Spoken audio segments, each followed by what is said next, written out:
Phil, Yeah. how are things going? Everything on the campaign trail is going really well, busy as ever. That's great. I didn't have a chance to actually. I mean, I wanted to congratulate you about actually the governor's race, and some people might say, "Well, it's a loss is a loss." I think you did a tremendous job in the short amount of time that you actually campaigned. So, a hearty congratulations to you on that.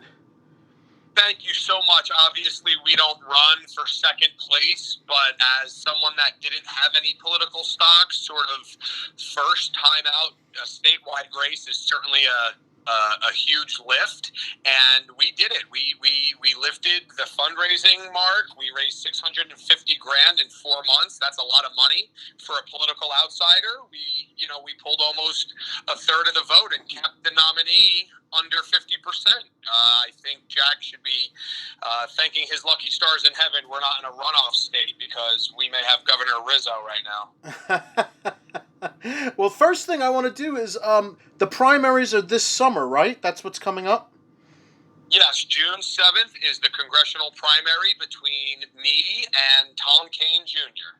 Right, and you guys are running against?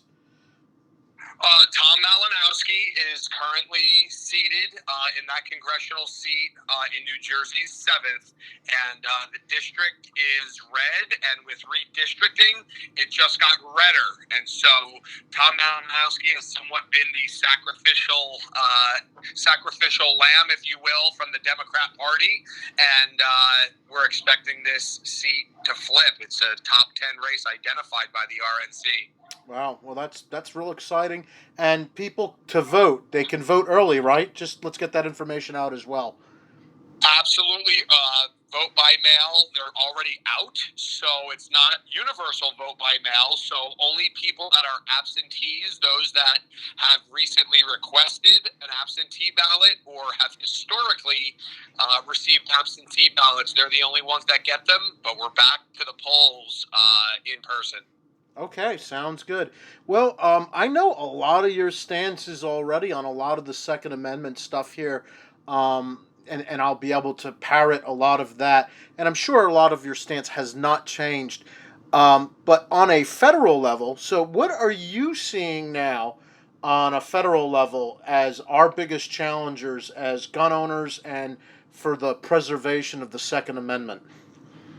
Well, I believe that national reciprocity is eminent. Obviously, I'd like to see constitutional carry. I think that's a little bit of a more difficult legislation to get through. Constitutional carry. I know that purple and blue areas would not necessarily be open to that. But national reciprocity. I mean, you get a driver's license in New Jersey, and you get to drive everywhere in the country, and so if you can get a concealed carry in any state, you should have national reciprocity to carry in any state. Sure. Currently, what I'm seeing as far as restrictions and things from the federal government as kind of a threat, an existential threat to the Second Amendment. The big items right now are so-called ghost guns. Do-it-yourself, build-at-home firearms, and of course the ATF, trying to regulate those and change their definitions of what a firearm frame and receiver is. I mean, what are your feelings and thoughts about the whole quote-unquote ghost guns? Well, again, I feel like that's why the national reciprocity is a clearer path to have anybody who wants a concealed carry to be able to get it in a very red state, and then they get their reciprocity. As far as ghost guns, I mean, I am for the right to have guns, whether a manufacturer builds them or you build them yourselves. I use the vehicle driver's license as my example. You could buy a car or you could build a car. I mean, come on. Why does the manufacturer have to do it? I feel like it's just a way to sort of keep tabs on the Second Amendment community, to know what they're doing and to know where they are, And really, it's an interesting position that the government's taking, because that doesn't really exist on any other level. Right. Yep. No, completely. And I guess, from your, should you be elected and you do take a seat as a congressman, what kind of legislation do you see yourself putting out and supporting, other than, say, national reciprocity is obviously a good one, and I don't know too many people in our camp that would disagree with that. So, what else would you see yourself putting out there? I think it's sort of a fine line, right? Because obviously the Second Amendment within the Bill of Rights is national, right?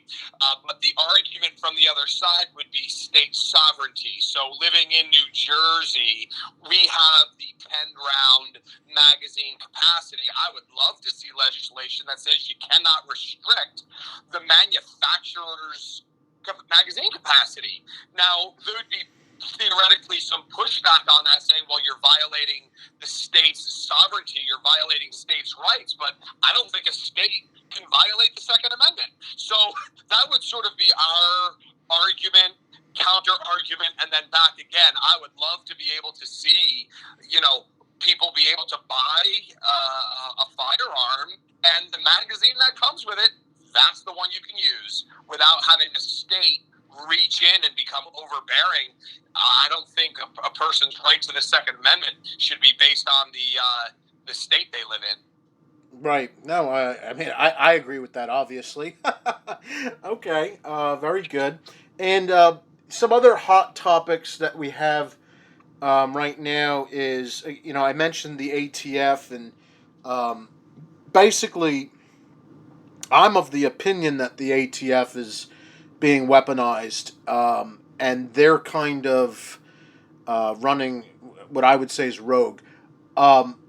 As far as their rulemaking goes and the way that they've been enforcing the regulations that are on the books right now, what is your opinion of how the ATF is currently operating?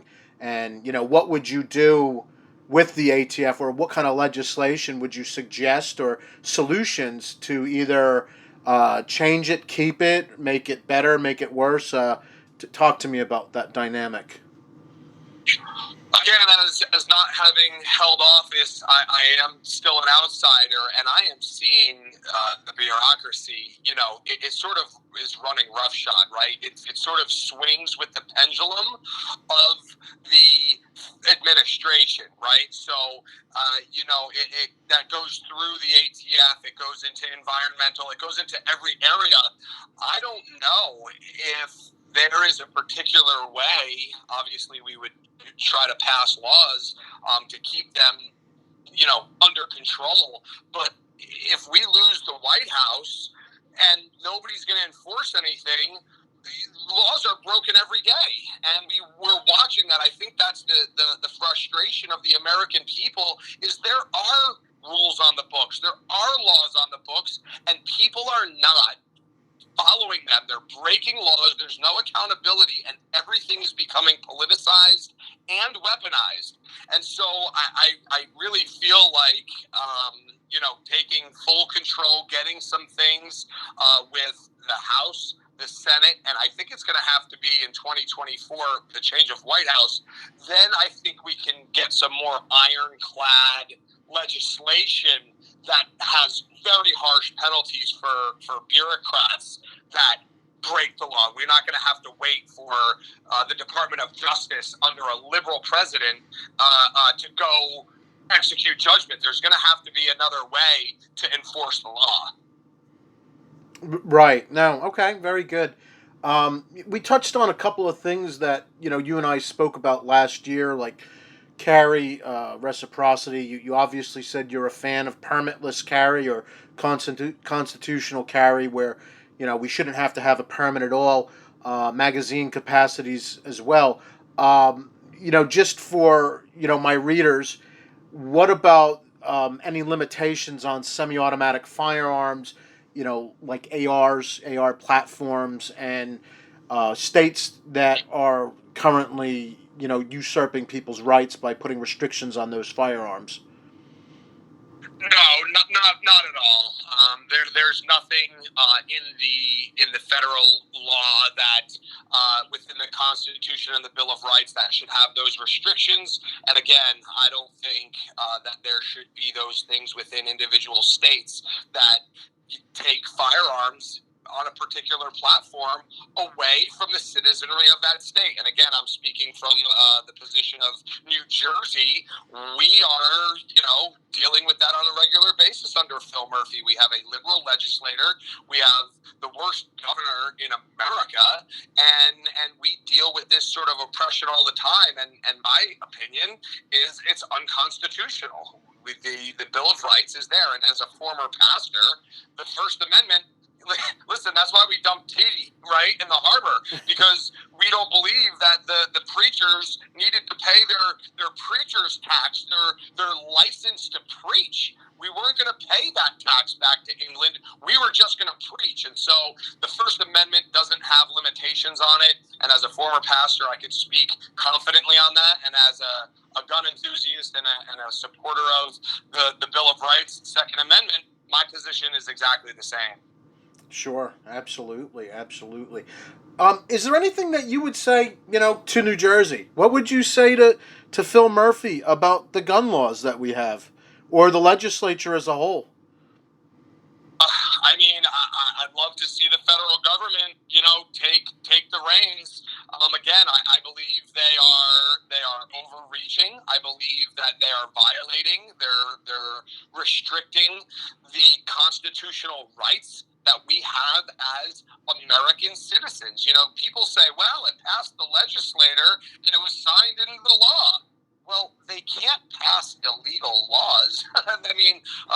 So I feel that we are going to be able to rein them in. This red wave of 2022, I personally believe is real. I believe it's coming. And when it does, Phil Murphy and the New Jersey legislature, we're gonna take the rattle away from the baby, because they don't know what they're doing. It's time the grown-ups take control of the room. Okay, yeah. Just two more quick questions for you, and then I'll cut you free. This one's kind of just a little bit of just a speculation. It's nothing to do with the federal level, but just your opinion on the state level. And I understand that you're running for Congress, but the New York State Rifle Pistol Association versus Bruin, case was heard in November, and we're expecting to hear an opinion on that carry case out of New York. I say any day now, definitely by summer's eve.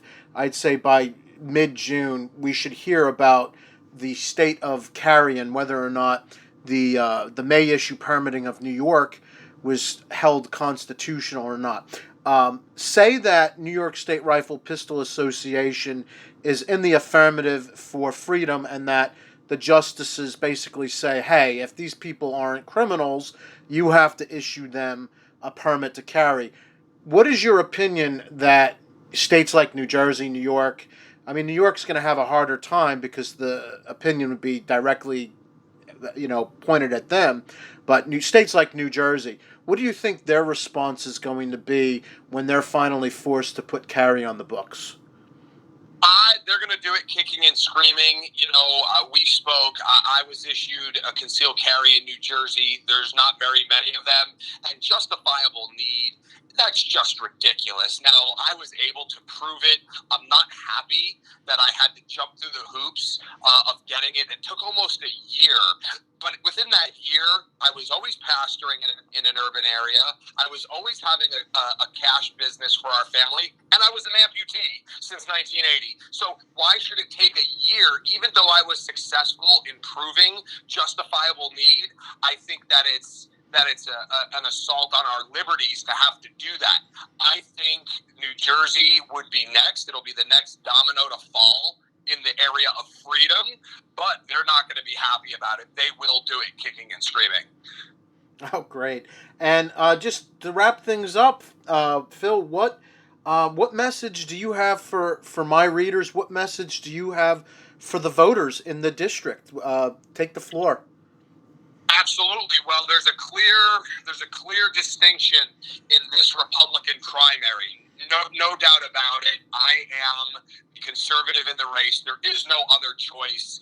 Tom Kean has vote after vote after vote to take away our Second Amendment rights. You know, we spent a lot of money researching his votes, researching votes in the New Jersey legislature, and we built an entire website to put out there for the voters so that they understand who Tom Kean is when it comes to the Second Amendment.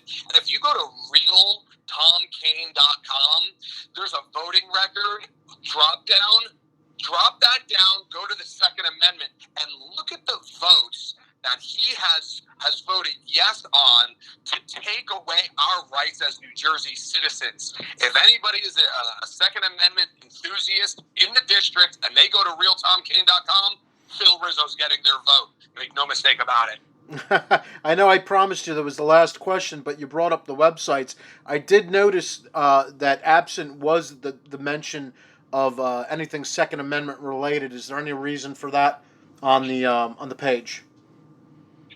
No. When you there is a Second Amendment. If you go to the drop down, it's the fourth choice. Oh, okay. Tom Kean being. I'm sorry. So are you talking about my personal website? Yes, sir. My campaign website. Yes, sir.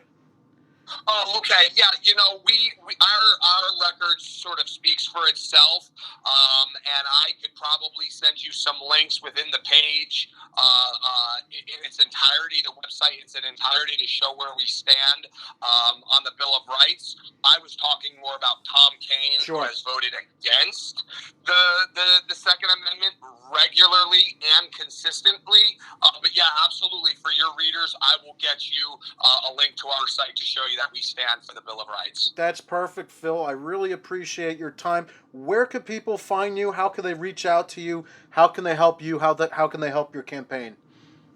We need some more money, and we need some more door knockers. I mean, that's what campaigns are all about, dollars and doors, right? You got to be able to knock doors, and you got to get enough money to put mailers and digital ads on the doors you don't knock. So dollars and doors, that's what we need help with. People can reach out to our campaign through all social media platforms, Jersey Rizzo, and also our campaign website, jerseyrizzo.com. Well, Phil, I got to say it's been a pleasure talking with you again, and I hope we could catch up again sometime soon. Absolutely. Thank you so much, John. I appreciate you sharing me with your audience. All right. Thanks, man.